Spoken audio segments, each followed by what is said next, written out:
sarcastic, and ambitious. This ain't your parents' superhero movie. An impressive debut for the film's director Tim Miller, this is a truly fresh take on that tired and oversaturated genre. Released nationwide on February 12, 2016, the $58 million action comedy film was a smash hit, grossing nearly $800 million worldwide, which temporarily made it the highest-grossing R-rated film of all time. And boy does it earn that restricted rating. Blood, gore, nudity, language, and at least a dozen masturbation jokes ensure this one requires an accompanying parent or adult guardian for all viewers under 17. The plot follows Ryan Reynolds as the title character, a special forces op turned mercenary who undergoes a dangerous mutant-creating procedure to treat his terminal cancer. As a side effect, he finds himself not only horribly disfigured, but imbued with accelerated healing powers and de facto immortality. Wait! You may be wondering why the red suit. Well, that's so bad guys can't see me bleed. This guy's got the right idea. He wore the brown pants. In his fifth comic book adaptation, and second as this particular character, Ryan is outstanding as the crude, annoying, sex-obsessed martial artist who doesn't hesitate to decapitate his enemies and use their severed heads as projectiles. You could tell Reynolds has reverence for this project, as his treatment of the iconic character is faithful and authentic. From his chiseled physique to his wisecracking sarcasm, he's a perfect fit for the role. Morena Baccarin, Ed Skrein, and TJ Miller portray the love interest, villain, and ally respectively. They're able to bring dramatic sincerity to the somewhat outlandish script, and the emotional stakes of the picture actually resonate as a result.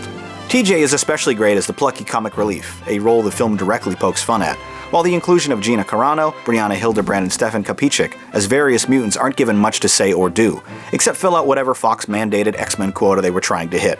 They're more fan service than necessity, but I still had a fun time with them.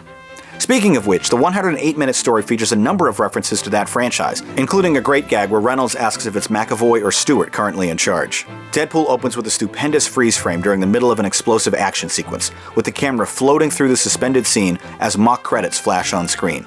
A bit later, we're witness to this insane stunt at full speed, and it's even more glorious. The choreographed violence and death is so detailed it gives the Final Destination movies a run for their money. Intercut with lengthy flashbacks providing Deadpool's origin story, this centerpiece action sequence is humorously summarized by Reynolds when he later remarks, "Today was about as much fun as a sandpaper dildo." I will say that not much is really gained by the non-linear approach to the story, and a chronological edit probably would have worked just as well. Indeed, because so much of the first half of the narrative slaloms in and out of this highway set piece, you might not notice that Deadpool is surprisingly small in scale. There's really only 2 significant action sequences in the entire movie. Granted, they're both expertly blocked and executed, but I certainly left wanting a bit more.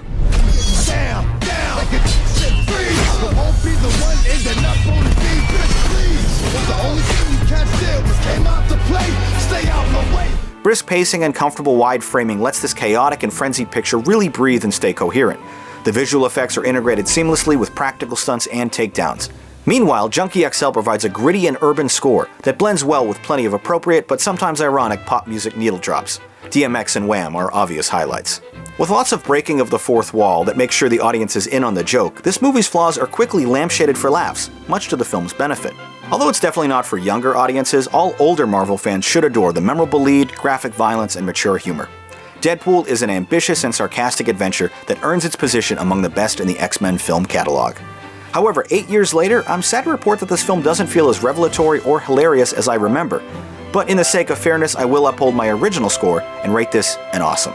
That does it for this episode of Movie Night, but if you'd like to watch more content, click or tap the thumbnails on the left. And don't forget to visit the Jogwheel YouTube channel to see full episodes of the show, alongside all my other videos. My name is Jonathan Paula, thanks for watching, and have a good movie night.